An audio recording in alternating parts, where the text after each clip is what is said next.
There was a time when journalists questioned unsettled power.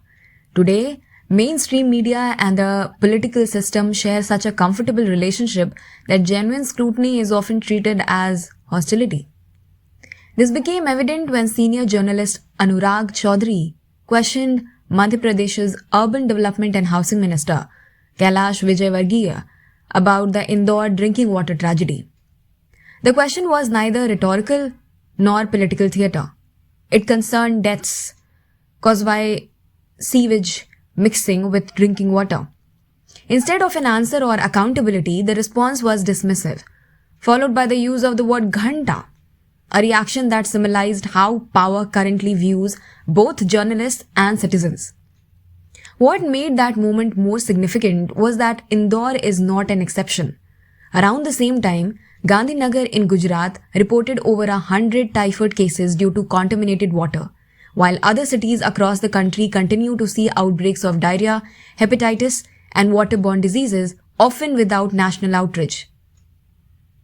These incidents appear isolated only because they are reported in fragments, stripped of context and continuity. Indore, however, exposes the pattern clearly.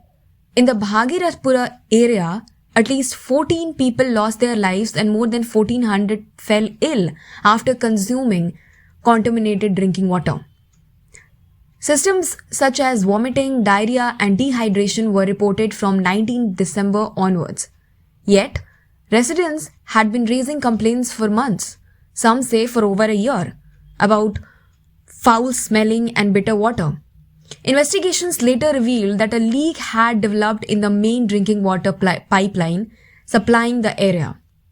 Directly above this leak, a toilet had been constructed without a septic tank, allowing sewage to collect in a pit built over the pipeline. Human waste mixed with the drinking water and flowed into households through taps. This was not an unforeseeable accident, but a failure of planning, maintenance, and administrative accountability. Medical experts explain that sewage-contaminated water can carry bacteria such as E. coli, cholera, and typhoid organisms, hepatitis viruses, parasites, and toxic chemicals, many of which cannot be detected by smell or taste. Children, the elderly, and those with weaker immunity are most vulnerable, and without timely treatment, such exposure can prove fatal. What happened in Indore fits into a much larger national crisis. Between 2005 and 2022, India recorded more than 23 crore cases of waterborne diseases, and according to Niti Aayog, nearly 2 lakh people die every year due to unsafe drinking water. From Gujarat to Madhya Pradesh to urban centers across the country, contaminated water repeatedly claims lives, yet rarely leads to sustained accountability.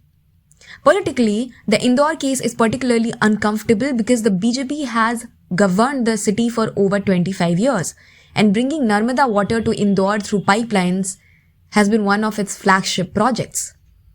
Following public outrage, suspensions were announced and apologies issued, but responsibility did not travel upward. As seen repeatedly in other incidents, whether children dying from toxic cough syrup or communities exposed to polluted air and water damage, control replaces structural reform. In developed democracies, such failures often lead to resignations. In India, they lead to narrative management. The deeper issue remains that water in many parts of the country is already contaminated by industrial waste and heavy metals, and now even sewage is entering drinking supplies. Unless journalists continue to ask uncomfortable questions and citizens insist on accountability, the struggle will not remain limited to food, clothing, or housing. Clean air and clean water themselves will become luxuries, and those in power may still insist that questioning them is unnecessary.